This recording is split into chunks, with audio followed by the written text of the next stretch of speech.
I'm Rachel with ImpressionsAtHome.com.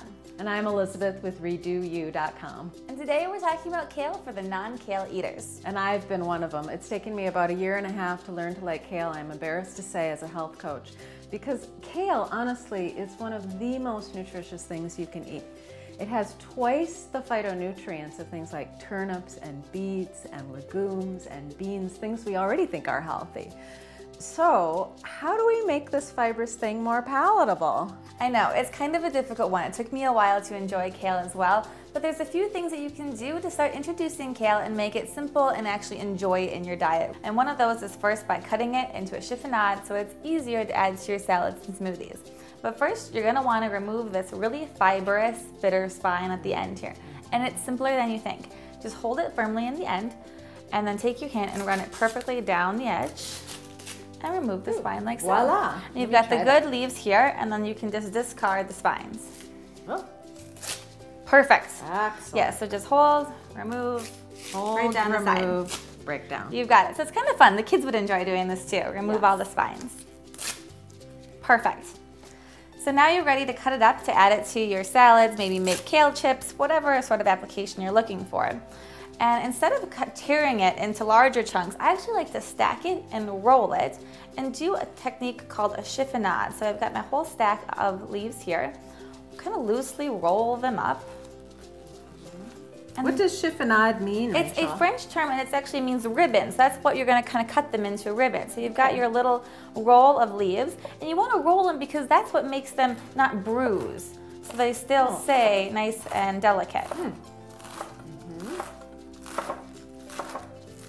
Just slice right down the roll, just like this. And you've got these beautiful ribbons of kale. Oh, beautiful. I love that. So a great way to start eating kale, this is how I actually first began, is to start mixing it in with other greens. So here we've got some romaine. It's actually mix half and half your kale with your romaine or spinach.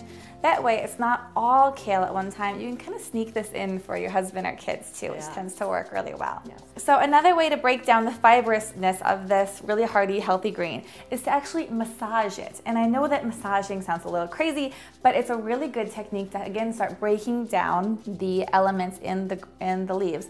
And you can actually do this in advance too, because the oil and the vinegar will help break it down, and you can kind of like make a marinated kale salad.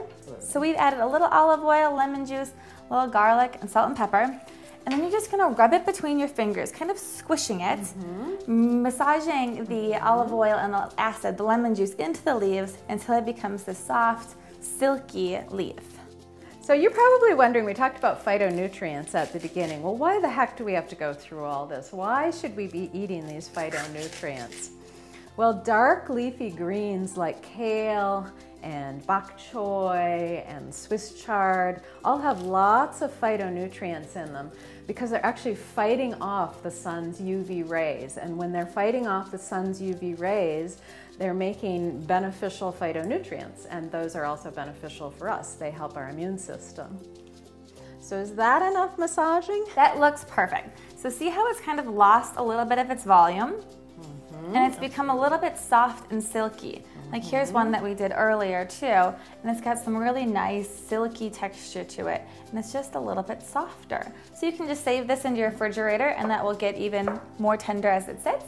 And you can add it with a variety of different things. Like I like to do kale Caesars, but here's a nice one of a marinated kale with some toasted pecans, dried cranberries, and blue cheese. That looks delicious. Wow.